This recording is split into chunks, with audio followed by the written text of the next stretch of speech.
today. I'm here with Arthur Grant, owner of Games Plus, located on 82nd and Cottage Grove. I just want to start off and ask you, so how did you get into the game business? Well, I mean, when I had my first child, I started buying her things, and then, things that she would grow.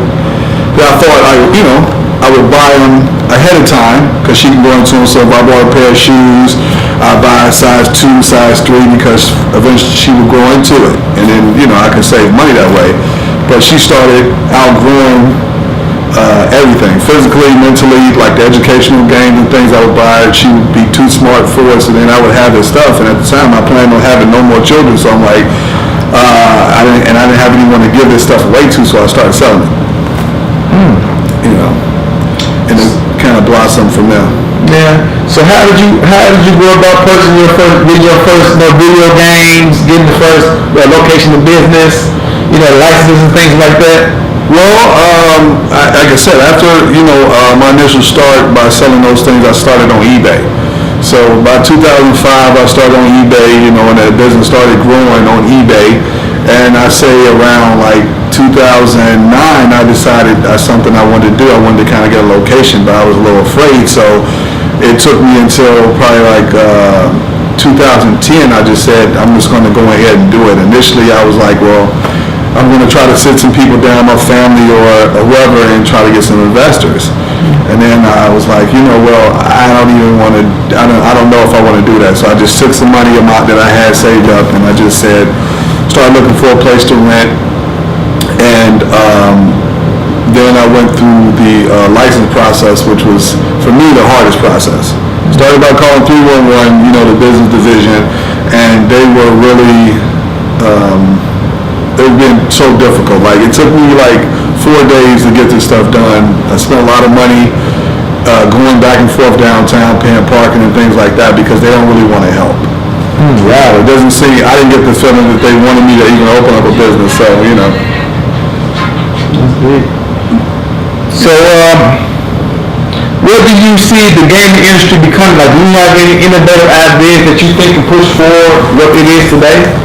Unfortunately, no. I mean, right now, for me, the gaming industry and places like me who just, if they focus on one thing like gaming, are doomed to be extinct due to the fact that people are switching over from physical gaming to digital gaming.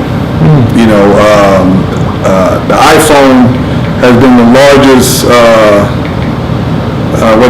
competitor of gaming, because you have more casual gamers now than you ever did, say 20 years ago. So what would you do to say, a way to combat that, or would you feel it's more important to integrate with technology? You think, is that more cost efficient to someone in your field of business? Well, kind of, sort of. I mean, technology is fine, but it's also, it can also hurt, what I do, because just like online retailers like Amazon, so initially, like I said before, I started through eBay. eBay allowed, a person similar to Craigslist to offer their item at whatever price, and they had their terms and whatever. And due to companies like Amazon and Walmart, eBay has changed their practices and made the sellers become employees. So it's almost like I work for them. I'm forced to offer certain return policies, and I have to do what they say, and they've created an environment, the best way I can explain it, a creative environment where the customer no longer has any responsibility. They don't have to read. They don't have to research the product or read your list or anything like that. If they feel like at any point that they've been wronged or they didn't get what they thought they were getting, even if it was clearly stated in the listing, you have to give them the money back. And that's creating an environment that is, again, it kills profits. And then they put in a situation where they're trying to force you to offer free shipping because Amazon and Walmart do. But again, the problem with that is we're not moving the same type of weight, so to speak, that Walmart or Amazon is, so we can't always offer free shipping. If we do offer free shipping, it's at a loss. We like offering products at a loss. And again, like I said, becoming there for an employee just to, just like at this point, when the business is not doing well, you're just paying eBay to to put your merchandise on the internet. So that's another reason why, I did the whole Games Plus thing, because I did initially start selling like video games, but plus because video gaming will eventually, probably not be the bulk of my business, because I do sell electronics, we sell televisions, and, regular toys and things of that nature. So that's the plus part, which will kind of like offset the changing gaming industry.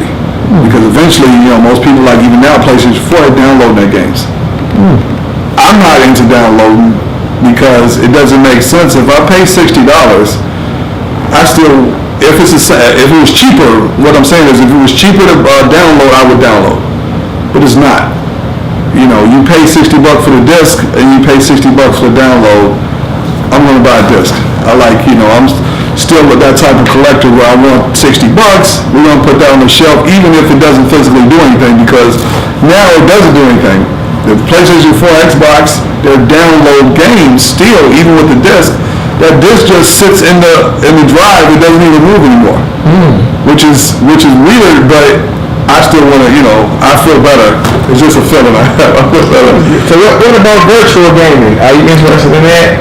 Me personally, no, I don't. Other than, like I said, other than the casual games, like I said, the iPhone has been still in the market with those casual gamers who just download things like Angry Birds, or like I have this game called Injustice.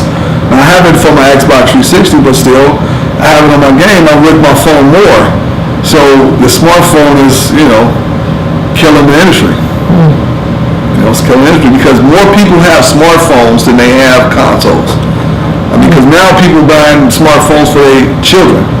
Wow. 7-year-old walking around with an iPhone now, or an iPad at the minimum in their house, a minimum of 1 to 2 devices on average in one home versus one console. And the games cost $60 versus I get my phone, I already have the phone, those games, a lot of them are free. So are you saying basically that kids are able to play PlayStation 4s, Xbox games on their cell phone nowadays? You can buy the Sony Xperia smartphone and you can play PlayStation games linked from your PlayStation and download it and stream it directly to your device. Wow. And they have a controller that you can hook your phone up and you just basically use your phone as a screen and you can play video games on your phone. So can we equate this to what the music industry is dealing with in a certain way? It's almost exactly the same. So now, because with music, with the same thing, I'm still a fan. I buy CDs still. I go to the store, I buy a disc. I like the sound quality better because unless you have an iPhone, when you download a lot of MP3s or like Windows files, they sound like garbage when you put them in your CD player, or unless you have auxiliary and stuff like that. But yeah, now more people are downloading stuff and they can get a lot of music for free. So why pay for it? That's cool, dude. Me, I would pay for it, but why would you pay? Why would I pay for it when I can get it for free? Yeah. And I think that's where a lot of people moving, because even the games, a lot of them can be downloaded for free, which is another reason why Xbox and PlayStation moved over to having you download the game. So even if you have a disc, you have to download the game. And just like Microsoft Word, they say they're updated. They scan your system to see if anything is pirated. So if you got a pirated game, you can't play it. So you basically would have to reconfigure the whole system and to get it to play. It's not like before you can just add another laser to the PlayStation 2 and a hard drive and now you got a bootleg system set up. You can't do that with the PlayStation 4 Xbox as of yet.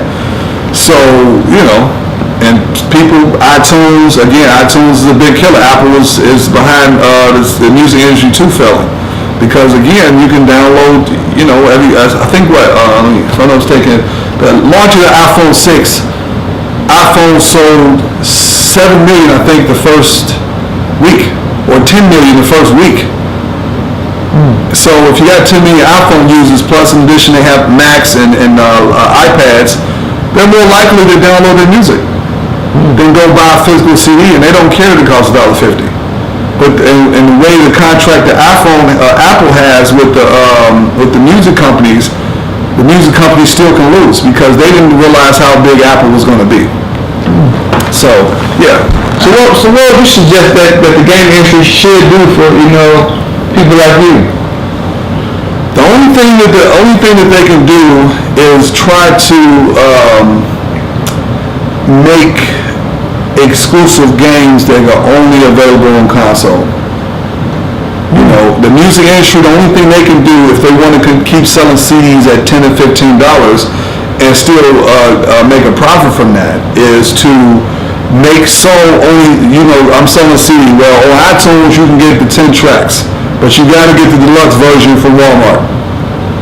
You know, and that would keep, you know, people buying music because they can't, you know, they can't download it. But even with that, it's still hard because you're still combating a system that has piracy heavy. So once I do go buy the CD from Walmart that has the tracks on it, you know, it can get uploaded to the computer and then someone else can download it. So it's still hard, but it can help though. Yes. Versus because no one's trying it. So no one's trying, so you can't really see how effective it would be. But I think it would help a little bit. You know, because everybody's CDs don't get what do you call it? Copy basically, right? They don't get leaked or stolen. Like Kanye, that was the first CD. Like Kanye's Jesus. That was the first CD he ever had. I think he ever had leaked. I don't think he ever had any leaked CDs. So that's why you had Jay-Z and Beyonce drop those albums where nobody knew and did it exclusive. You know, but it backfired for Beyonce because even though Beyonce still did well, Target wouldn't carry her CD after the fact. Wow, for real? They refused to carry her CD because that's how they make their money by the physical release at the launch. They couldn't get those customers then, that's over for them. You know, because the stores can still drive their business. I mean, just ask Prince. Prince released 2 CDs exclusively only at Target when he was fighting with the regular